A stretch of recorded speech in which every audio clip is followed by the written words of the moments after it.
Amém? Vamos começar a partir desta abordagem a falar sobre a primeira epístola de Pedro. Glória a Deus. Vamos estar falando sobre essa epístola, né? Em que Pedro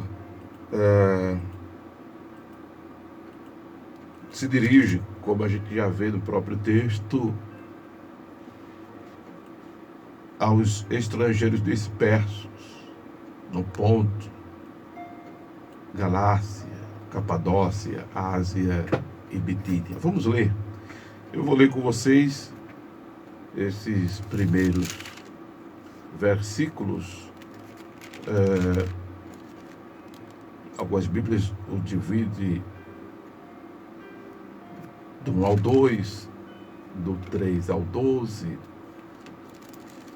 e outras têm uma divisão diferenciada. Eu vou ler com vocês hoje do 1 ao 12, tá?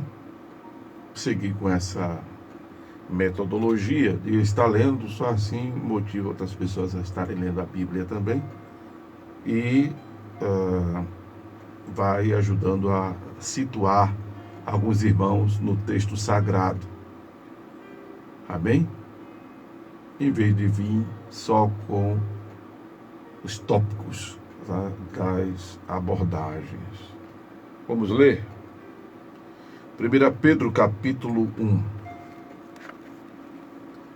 Pedro, apóstolo de Jesus Cristo, aos estrangeiros dispersos no Ponto, Galácia, Capadócia, Ásia e Bitínia, eleitos segundo a presciência de Deus, a presciência de Deus Pai, em santificação do Espírito para a obediência e aspersão do sangue de Jesus Cristo. Graça e paz vos sejam multiplicadas. Bendito seja o Deus e Pai de nosso Senhor Jesus Cristo, que segundo a sua grande misericórdia nos gerou de novo para uma viva esperança pela ressurreição de Jesus Cristo dentre os mortos, para uma herança incorruptível, incontaminável e que não se pode murchar, guardada nos céus para vós, que mediante a fé estáis guardados na virtude de Deus para a salvação, já preste para se revelar no último tempo, em que vós grandemente vos alegrais, ainda que agora importa, sendo necessário, que estejais por um pouco contristados com várias tentações, para que a prova da vossa fé, muito mais preciosa do que ouro que perece e é provado pelo fogo,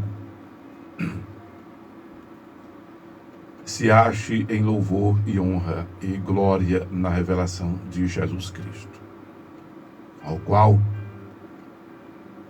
não o havendo visto a mais, no qual, não o vendo agora, mas crendo, vos alegrais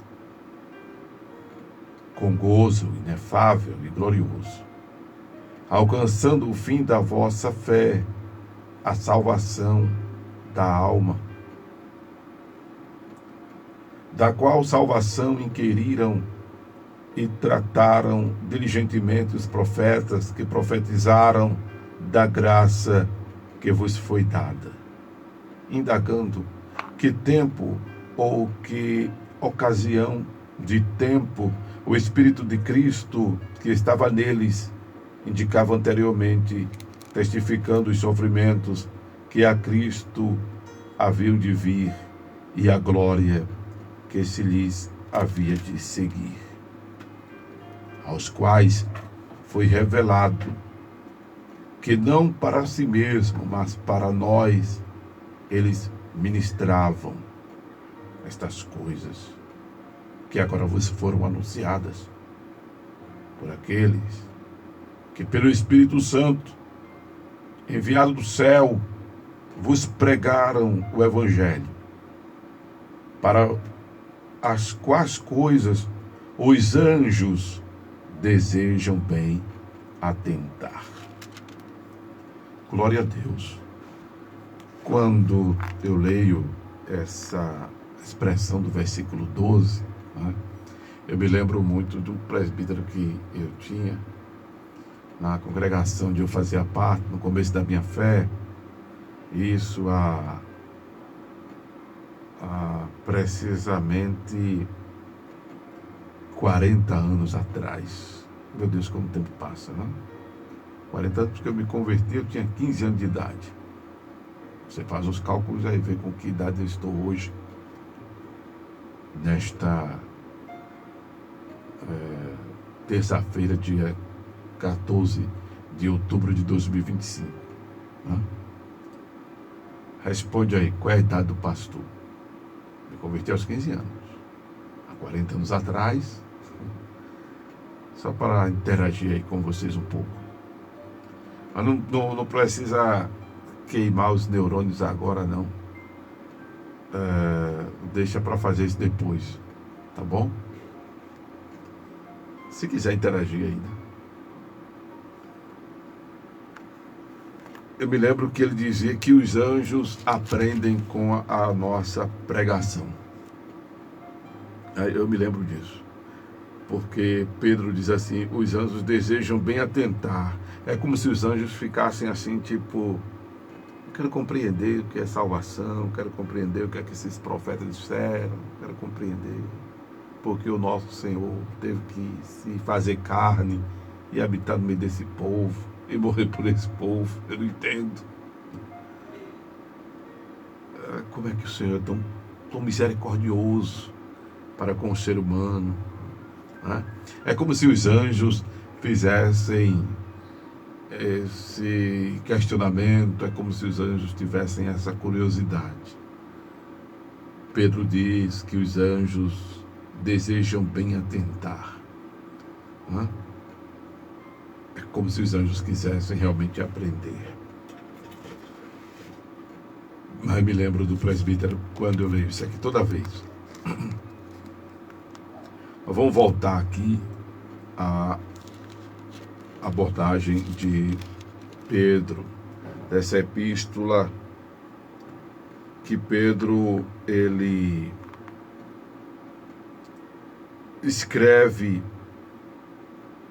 para os irmãos, como já vimos, dispersos, né?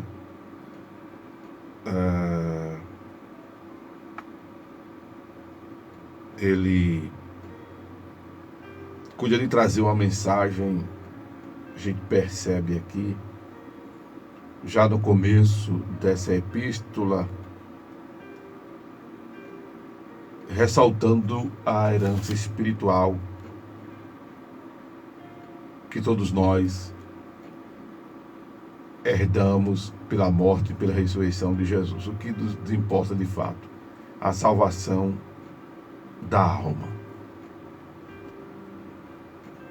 Que aí ele diz aqui no versículo 9, é o fim da nossa fé. Ou seja, é o objetivo maior da nossa fé, da nossa relação com Jesus. É o objetivo maior do Verbo ter se feito carne e ter vindo habitar entre nós. A razão maior é a nossa salvação. Por isso que eu tenho dito sempre nas minhas abordagens para as pessoas serem crentes para ir morar no céu. Porque só vale a pena ser crente se for para ir morar no céu. Não é ser crente para simplesmente ter uma vida financeira resolvida, uma vida sentimental resolvida, uma vida empresarial resolvida, uma vida estudantil resolvida, uma vida secular resolvida. Não é só em função disso. Se bem que a palavra de Deus diz: entrega o teu caminho ao Senhor, confia nele, ele tudo fará. Não é? Perspectiva é de que, obviamente, tenhamos uma qualidade de vida sociável melhor,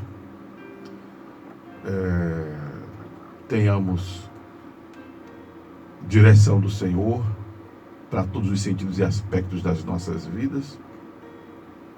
A perspectiva é que as coisas melhorem para nós, né? Mas não vamos aqui enganar ninguém, dizer que a vida cristã vai ser mar de rosas, vai ser fácil, não. Jesus já foi bem claro em dizer, né, no mundo tereis aflições. E ele diz assim: vos digo isso para que o vosso gozo seja completo. No mundo tereis aflições, mas tende bom ânimo, eu venci o mundo. Então Jesus já adverte, para que vocês não venham enganados, para que vocês não me sirvam enganados. Já quero adiantar para vocês o seguinte: como eu disse aos discípulos em outro momento, não é alguém que queria segui-lo. As raposas têm seus covis, e as aves dos céus têm seus ninhos, mas o Filho do Homem não tem onde reclinar a cabeça. E aí, em outro momento, ele diz: vos digo isso logo, para que vocês tenham paz. No mundo vocês vão ter aflições.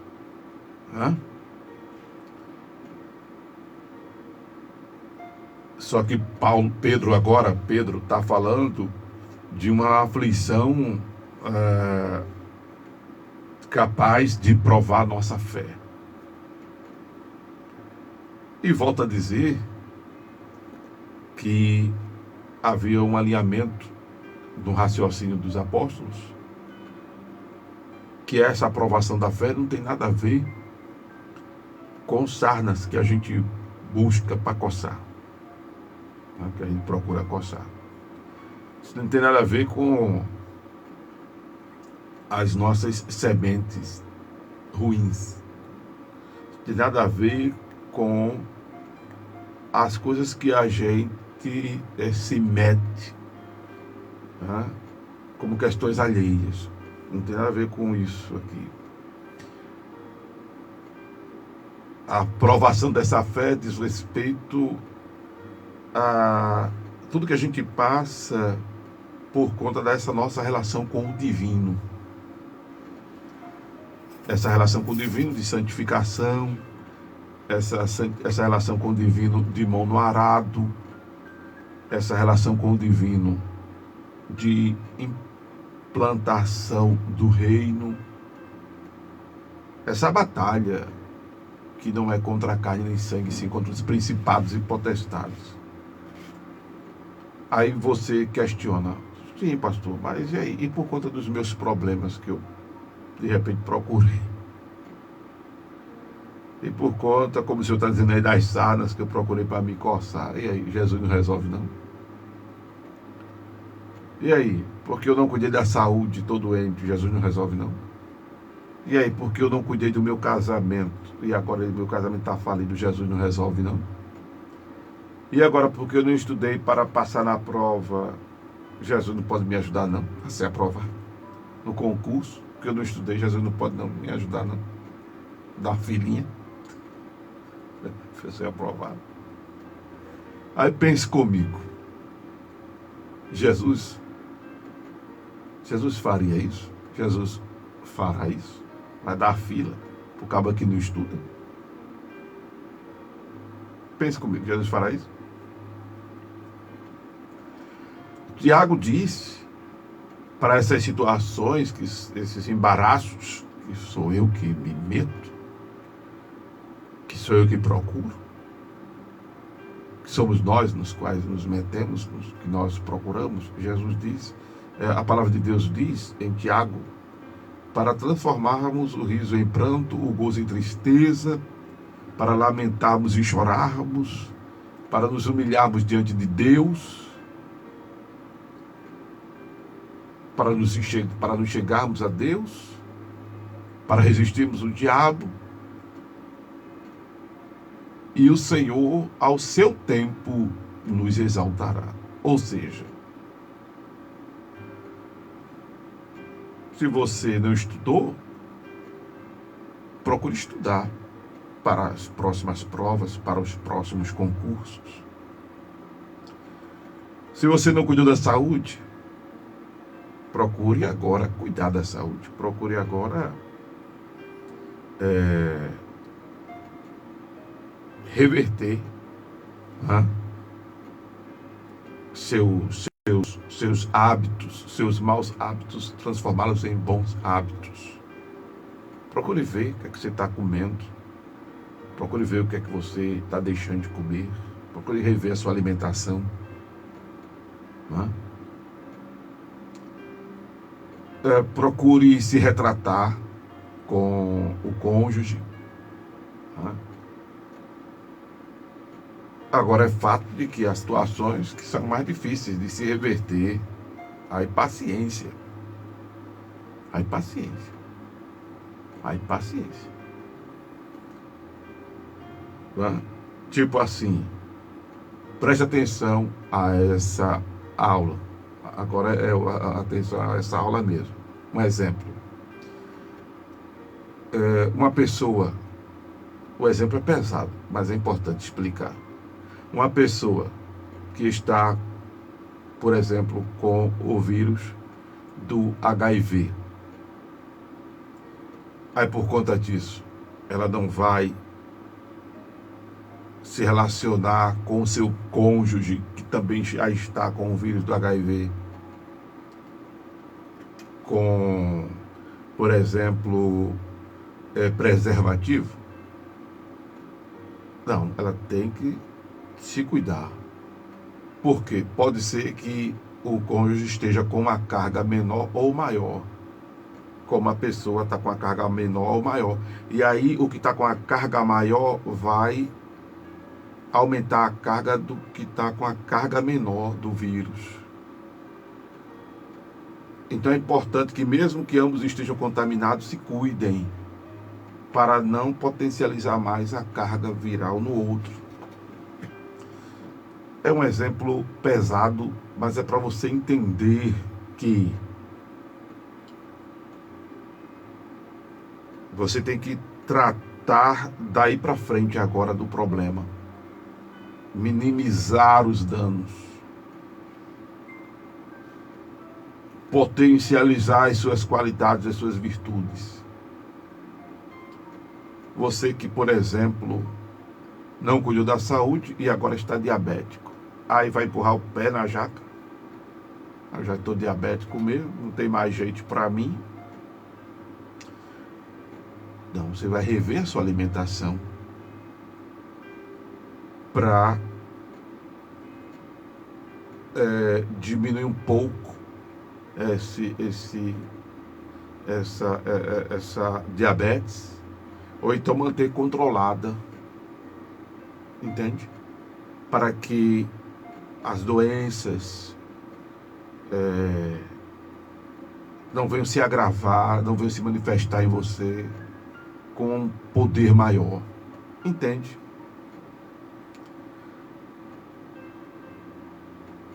Aí você diz, com relação às finanças, você já gastou, torrou tudo, procura agora administrar o pouquinho que vai chegando à sua mão, vá pagando os seus credores devagarinho, vá liquidando suas dívidas devagarinho, não se meta mais em rolo financeiro, não se envolva com mais agiotas, entende? Pastor, e o casamento? Já foi dito, procure se retratar com o cônjuge. Aí agora você chegou numa área difícil, porque não, já expliquei aqui, baseado até no texto sagrado de Timóteo, que aí já pesa mais porque envolve outra vida humana. E aí, confesso a você, é bem mais complicado, porque o ser humano não é recurso. Inclusive, essa palavra recursos humanos está sendo corrigida, né? Gestão de pessoa é o nome certo. Porque o ser humano não é um óculos, o ser humano não é uma caneta, o ser humano não é um celular. O ser humano tem vida própria. Aí você vai e se retrata com o ser humano. Aí a resposta que este ser humano vai dar, a gente não sabe. A gente não sabe. Se espera que este outro ser humano seja uma pessoa que procure estar cheia de Deus para liberar perdão e que queira também andar agora em novidade de vida com você. Se ainda vive com você, ou se já se separou, pense em voltar. Aí eu confesso a você que já não depende muito de Deus, depende só da pessoa. E aí você tem que se cuidar para poder encarar essa realidade. Isso é fato, né? Então, a provação de fé que Pedro trata aqui não tem nada a ver com esses problemas que eu acabei de mencionar, que são problemas sociais da gente, da vida da gente. Essa aprovação de fé, que se bem que isso mexe com a nossa fé, e tem gente que acaba culpando Deus quando não tem nada a ver com isso. Deus, quem menos tem a ver com isso é Deus. Aliás, Deus não tem nada a ver com isso. Mas acaba reverberando nele, porque tem gente que deixa de servir a Deus, tem gente que deixa de caminhar, tem gente que deixa de viver para Deus. Deus não tem nada a ver com isso. E ainda assim ele usa de misericórdia e vai dando para nós direção, consolo, orientação, como essa que acabamos de receber agora. Você que estava de repente esperando de Deus uma palavra, está aí a palavra de Deus para você. Reflete, pensa, escuta esta mensagem tantas vezes quanto for necessário para aprender essa lição. Porque Deus falou com você. E você deve procurar se aproximar de Deus para poder vencer isso aí, que foi um problema que foi você que procurou. E esperar que ao seu tempo Deus nos exalte. Ou seja, esperar que Deus dê um jeito nisso aí, no tempo dele, ou cura você, se for o caso da diabetes, ou da AIDS, ou faz a pessoa que de repente está em conflito com você, lhe perdoe, se saiu, volte ao convívio, e se a pessoa não quer voltar e você sofre por causa disso, ele libertar você desse sentimento que lhe faz sofrer, pode acontecer, né? Enfim, Deus lhe exaltar, Deus fazer você ficar bem, Deus fazer você ficar bem de um jeito ou de outro, né? Mas a provação de fé que Pedro está tratando aqui era por conta da perseguição. Observe ainda que ele fala para os crentes que estão dispersos. E essa dispersão, você lembra, você que acompanhou a abordagem de Tiago, eu falava da diáspora. Essa dispersão diz respeito à diáspora.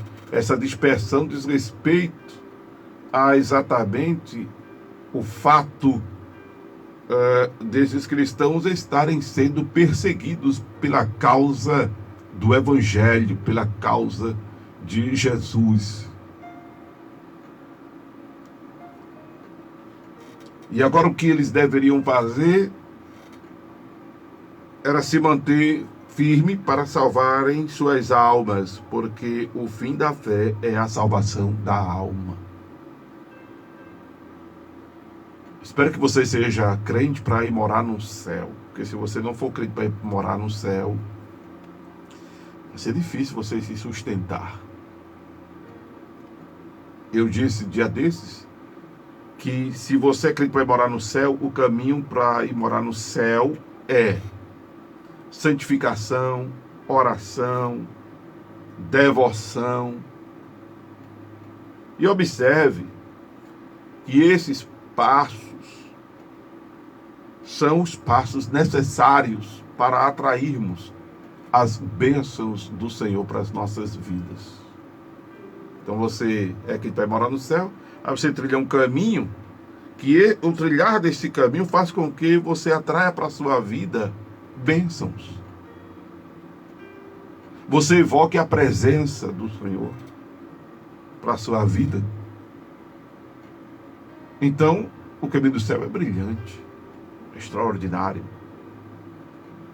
Até chegar lá, o caminho para o céu é glorioso. É difícil, mas é glorioso. Eu quero pontuar aqui, nesta oportunidade, deixa eu ver meu tempo. Eu quero pontuar aqui nesta oportunidade, amanhã certamente teremos mais tempo para essa ministração, que quando Pedro se refere à eleição segundo a presciência de Deus, presciência, ciência prévia, conhecimento prévio, eleitos segundo o prévio conhecimento divino. Isso não significa predestinação fatalista. Predestinação é fato. É diferente de predestinação fatalista. Predestinação é destinar previamente. Predestinação fatalista é isso e pronto. Por que eu estou dizendo isso? Porque a teologia da predestinação, que tem como pai Calvino, ela vai apontar para um suposto defeito em Deus, se é que Deus tem defeito. Eu penso que não. Eu penso que Deus é perfeito. Quem pensa que Deus é perfeito, diga amém, escreve amém, digita amém, comenta amém. Deus é perfeito. Deus não erra. E a teologia da predestinação apontaria para um suposto defeito em Deus, que seria ele destinar umas pessoas para o céu e outras pessoas para o inferno. E as pessoas não vão para o inferno por escolha de Deus ou por um empurrão de Deus ou por uma escolha, determinação de Deus. Não, as pessoas vão para o inferno com seus próprios pés. O Senhor já disse em sua palavra: eis que põe diante de vós 2 caminhos, escolhei qual seguir, a vida ou a morte, o céu ou o inferno. Tem um caminho largo e espaçoso que conduz à perdição e o caminho apertado e estreito que conduz à vida. Então, entenda isso. Está predestinado que quem seguir o caminho largo e espaçoso vai para o inferno. Está predestinado que quem entrar na porta estreita e seguir o caminho apertado vai para o céu. Entende agora? Está destinado isso. Como estava destinado, por exemplo, Deus manda Noé fazer a arca e diz que quem estiver dentro da arca vai ser salvado do dilúvio. Então já estava predestinado que quem entrasse na arca seria salvo do dilúvio. E Noé, ele saiu chamando as pessoas que não quiseram. Ele saiu chamando as pessoas que não quiseram entrar. Não que aquelas pessoas ficariam de fora porque Deus diz, não, esse pessoal não vai entrar, não. Tem um bocado de gente que padeceu porque não quis entrar na arca. Entende? Então, a predestinação fatalista, ela apontaria a Deus como um ser injusto, e Deus não é injusto. Deus é perfeito, nele não há falha, e Deus não é injusto.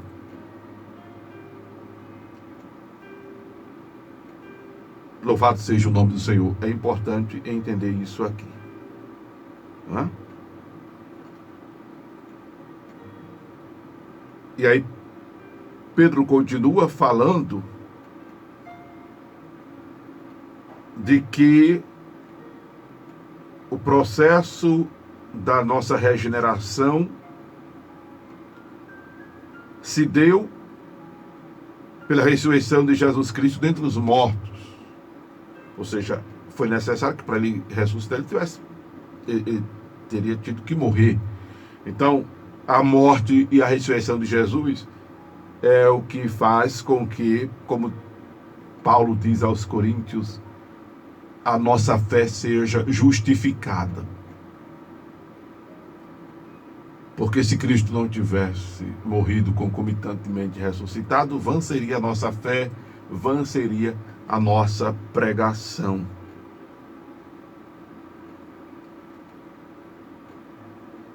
E aí o apóstolo, ele argumenta, observemos, que foi segundo a grande misericórdia que ele nos gerou de novo. A misericórdia que é a tolerância do Senhor. Que diz o profeta Jeremias lá no livro de Lamentações, é a causa de nós não termos sido consumidos. A misericórdia do Senhor, que se renova a cada manhã. A gente escuta os pregadores dizendo que a palavra se renova a cada manhã, mas a palavra não se renova a cada manhã. Quem se renova são as misericórdias do Senhor. A palavra é viva, é eficaz, é imutável, é uma fonte inesgotável. Deus não muda. Porque a palavra de Deus tem a ver com o seu caráter. A palavra de Deus tem a ver com o seu caráter. E Deus não muda. Ele é imutável, é o mesmo ontem, hoje e eternamente. E aí, nós passamos a ter uma herança incorruptível, incontaminável. Em outra Bíblia eu li inacessível, né?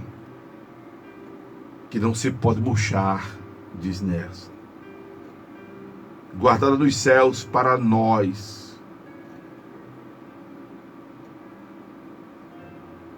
Por isso que Paulo disse em outro momento, que as aflições do tempo presente não se comparam com a glória que em nós há de ser revelada. Pedro diz aqui, é uma herança incorruptível, incontaminável, que não se pode murchar. É algo que não envelhece, é algo que não fica ultrapassado, é algo que não enjoa, é algo que não causa tédio. Tem gente que acha que lá no céu vai ser um ambiente tedioso, só louvor, só tem gente que acha ruim. Eles que rapaz, no céu vai ser um negócio morgado, medonho. Tem gente que acha que o céu vai ser morgação, vai ser. Oh, meu Deus do céu. Oh, meu Deus do céu. Não, pessoal. O céu só vai ser gozo, paz e alegria. Louvado seja o nome do Senhor. O céu é lugar de satisfação, de contentamento. Aí o apóstolo continua dizendo aqui, que mediante a fé estamos guardados na virtude de Deus para a salvação já preste a ser revelada no último tempo. Olha que Pedro está falando isso aqui em meados dos anos 60 a 63 depois de Cristo, mas ele já dizia que estava prestes para se revelar. Se ele disse isso, irmãos, há aproximadamente, vamos fazer um cálculo rápido aqui. Se ele já disse isso, não é? Nesse tempo atrás, olha, ele está falando em meados dos anos 60 a 63 depois de Cristo. Pense em aproximadamente 1962 anos atrás. Já estava prestes. Significa que nós estamos, como disse Paulo em outro momento, mais perto da nossa redenção do que quando abraçamos a fé. Isso é um alerta para nós, cada vez mais, de que Jesus Cristo está voltando. A gente está desapercebido do que está acontecendo nos bastidores. da humanidade, da história, da política, das economias, dos movimentos de guerra, de suposta paz. A gente não sabe o que está acontecendo nos bastidores. A gente não sabe o que está acontecendo, apesar do avanço tecnológico, da possibilidade do visível, do real ao vivo. Eu estou no Instagram, estou pelo aplicativo, estou sendo ouvido em qualquer lugar do Brasil e do mundo. Posso ser assistido agora em tempo real em qualquer lugar do Brasil e do mundo. Você pode acompanhar alguma notícia agora em qualquer lugar do mundo. Mas o real, o verdadeiro, o que motiva, o que está nos bastidores do que lhe é comunicado pela imprensa televisiva, mídias sociais, nem sempre é o que aparenta. Nem sempre é o que aparenta. E eu quero dizer a você que são exatamente essas coisas que estão por trás é que são elementos do tempo de Deus para a humanidade. Jesus está voltando. Atente para isso. Atente para isso. Eu estava dizendo a uma pessoa, dia desses, eu estou ficando mais velho. A tendência é eu procurar melhorar.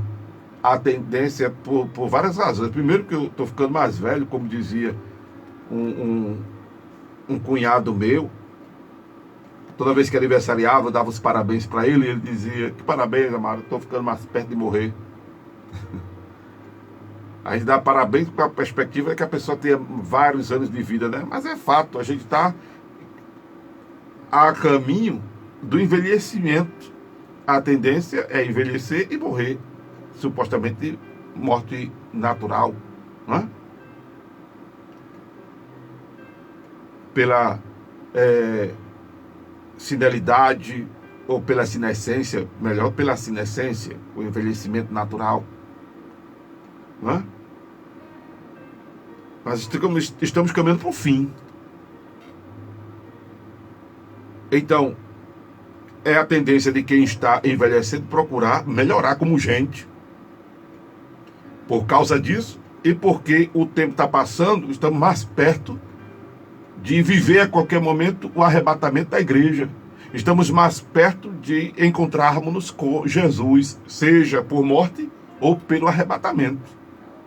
Então não é tempo de estar brincando, de ser cristão. Nunca foi, e para quem está envelhecendo é que não é mesmo.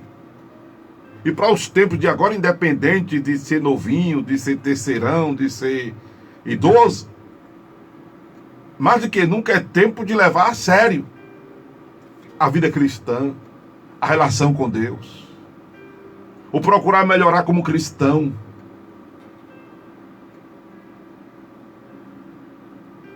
Procure acordar para isso, meu irmão. Procure acordar para isso, minha irmã. Procure consertar os erros de sua vida. Procure se retratar com as pessoas. Procure melhorar a sua relação com Deus. Procure melhorar como crente. Concomitantemente, você vai melhorar como gente.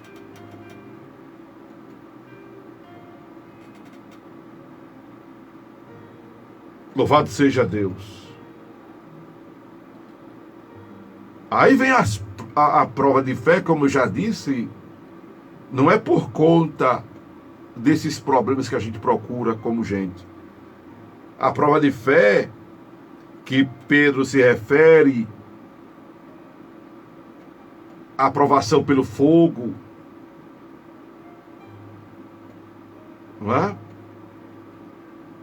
Aqui ele se refere ser necessária que por um pouco estejamos contristados com várias tentações. Isso aqui é por conta da perseguição que os cristãos estavam vivenciando. Faz parte, porque perseguiram os profetas que vieram antes de nós, e que vieram antes de nós e que pregaram a salvação que hoje nós desfrutamos em Cristo Jesus,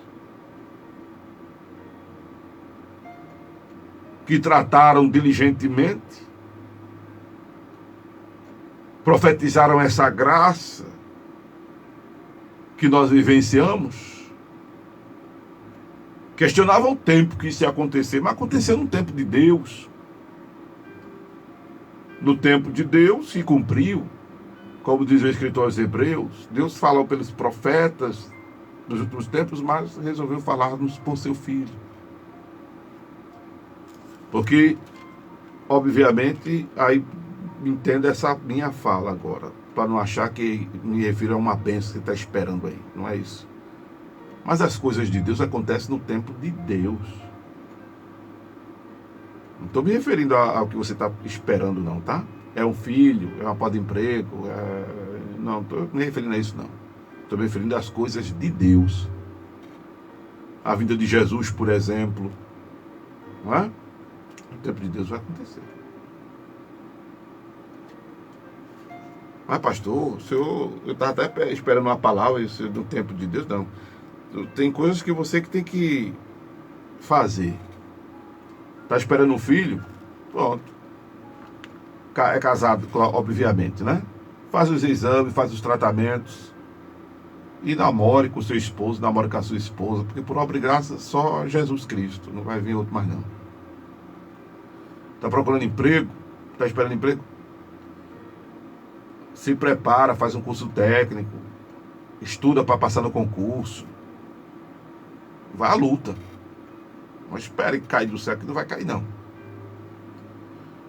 Comece a fazer alguma coisa para melhorar a sua situação financeira.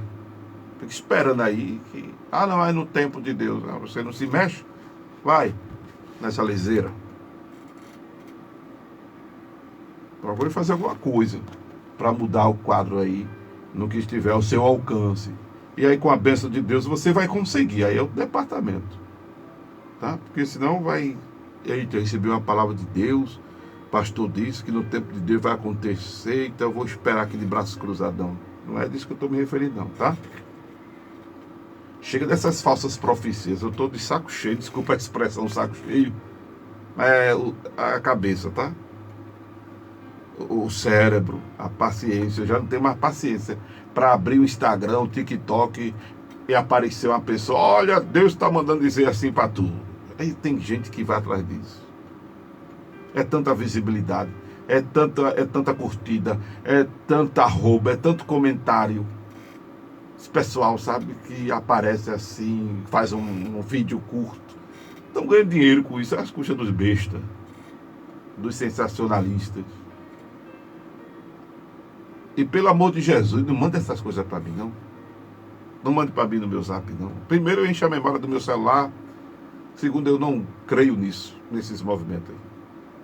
Não gosto. E não é por aí. Não é por aí. Sei o que tem que fazer à luz da Escritura. Estou dizendo isso é para você, irmão. Procure saber o que você tem que fazer à luz da Escritura. Que é tanta profetada, é tanta profecia nos cultos por aí. É tanto Deus está falando comigo. Deus fala tanto com a turma aí que eu digo, meu Deus, eu queria ter a santidade. A metade da santidade que essa turma pensa que tem, para Deus estar falando com ele direto. Para Deus estar falando com ela direto e fala para os outros. E a vida toda complicada. Mas tem uns que a vida não estão complicadas porque estão ganhando dinheiro com as redes sociais por conta disso. Enfim, eu prefiro ficar com o que diz a Bíblia. Disse até dia desses, eu prefiro o que diz a Bíblia do que filosofia humana, do que raciocínio humano. Essas frasezinhas também é outra coisinha, né? Umas frasezinhas que fulano disse, que Beltrano disse, que Ciclano disse. Quando não é isso, é esses movimentos. Deus mandou dizer para tu isso e aquilo outro. Pelo amor de Jesus, se afaste de mim com essas coisas. Se afaste de mim com essas coisas. Bem, é isso que eu tenho para dizer hoje. E eu espero que esta palavra tenha lhe acordado, tenha lhe despertado. Eu espero que esta palavra tenha mexido com você. Se não aconteceu nada disso, foi a voz de Amaro Correia. Mas se esta palavra lhe consolou, lhe exortou, lhe edificou, mexeu com você, o que você ouviu foi a voz de Deus, a voz do divino. Amém? Glória a Deus.